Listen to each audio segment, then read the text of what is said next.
E aí, Rose Brothers, como é que vocês estão por aí? Tudo certinho?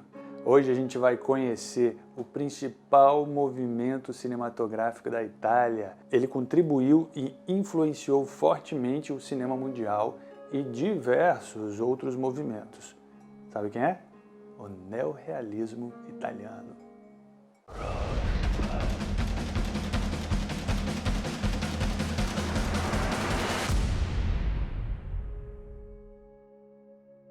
O neorrealismo italiano foi um dos movimentos cinematográficos mais importantes que aconteceu no cinema italiano. Os filmes abordavam os problemas comuns do povo italiano durante ou após a Segunda Guerra Mundial. O movimento foi iniciado em 1942, antes do fim da Segunda Guerra e da queda do regime fascista de Mussolini na Itália, e chegou ao fim em 1951. Os filmes eram colocados frequentemente em um lugar comum, com atores pouco profissionais e não atores e baixos orçamentos, o que acrescentou um senso mais realista nos filmes. Com esse movimento vital, os cineastas italianos deram uma resposta urgente à turbulência política e econômica após a Segunda Guerra Mundial. Quando a guerra terminou, a Itália se viu de joelhos após a guerra, depressão econômica e dificuldades. O neorrealismo era um reflexo dessa época. A partir da sua representação da Itália no pós-guerra, o gênero dominou o cinema italiano por quase 10 anos, além de influenciar os estilos de cinema em todo o mundo.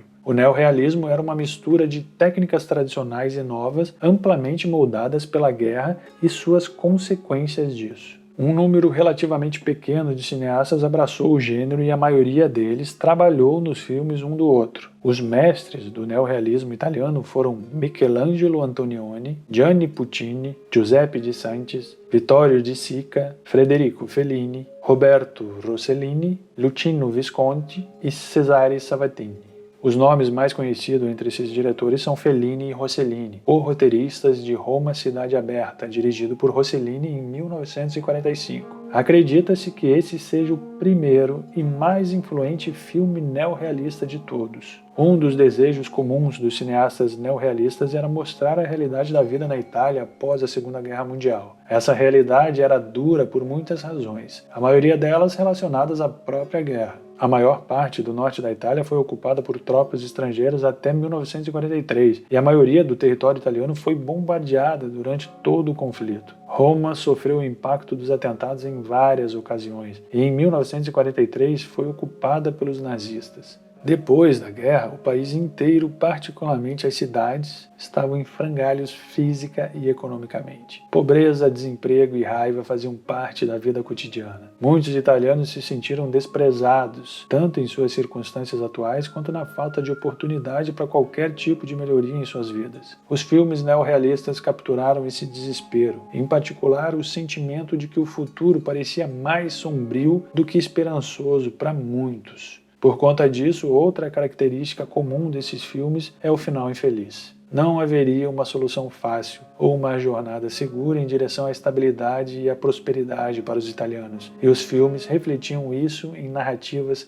impressionantes. Uma característica importante dos filmes neorrealistas foi a beleza e o contraste das próprias imagens. Filmado em preto e branco, esses filmes têm uma qualidade assombrosa, com sombras profundas e bordas nítidas que ecoam não apenas a dureza da vida durante os anos de pós-guerra, mas também as emoções dos próprios personagens. Em Ladrão de Bicicleta, de Vittorio De Sica, por exemplo, as áreas bombardeadas de Roma foram filmadas contra monumentos antigos intactos e paredes em ruínas, contrastando com estátuas de 1000 anos de idade. Ladrões de Bicicleta é provavelmente o mais conhecido de todos os filmes neorrealistas, pelo menos pelo público em geral. Nele, todas as características do gênero estão expostas em uma história bem tecida que deixa os espectadores à beira de seus assentos, espremidos emocionalmente e com uma apreciação imensa. Não apenas para o cineasta, mas para os não-atores que tão brilhantemente deram vida aos seus personagens e suas dificuldades. É, de fato, uma das características mais inovadoras e excitantes do neorrealismo foi seu uso frequente de não-atores em diversos papéis,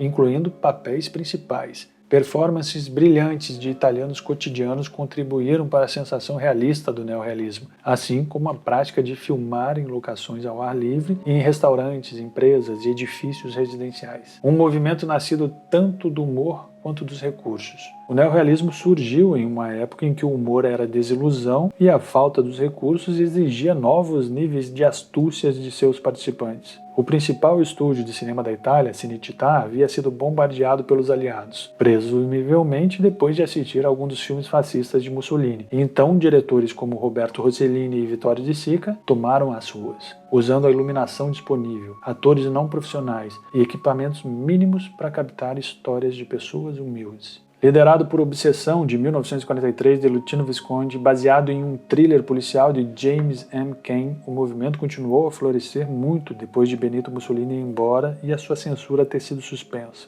O cinema é a arma mais poderosa, afirmou o chefe de propaganda fascista. Mas os neorrealistas, alguns abastados como Visconti e alguns nascidos em condições de pobreza como De Sica, o reforçaram como um instrumento de mudança social, retratando as privações da sociedade italiana. No período de 44 a 48, muitos cineastas neorrealistas se afastaram do neorrealismo puro. Alguns diretores exploraram fantasias alegóricas, como De Sica no filme Milagre em Milão. Outros títulos importantes no gênero são Vítimas da Tormenta, de 46, Paesagem, também de 46, Alemanha Ano Zero, de 48, A Terra Treme, de 48, Arroz Amargo, de 49, Stramboli, de 50, Belíssima, de 51 e Boas Vidas, de Federico Fellini, de 53. Apesar da inclusão de As Boas-Vidas, de 1953, nas listas de críticos, o movimento neorrealista terminou em 1952 com o lançamento de Umberto D., de Vittorio De Sica.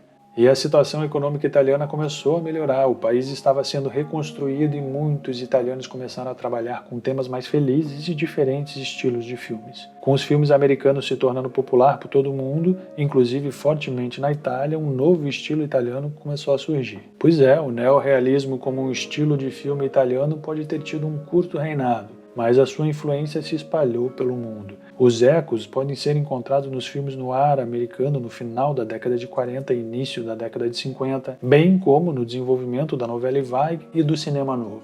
O neorrealismo falou ao mundo e continua a falar em imagens assombradas com uma voz autêntica para contar a história de um país que lutou para se recuperar. Esse é o neorrealismo italiano.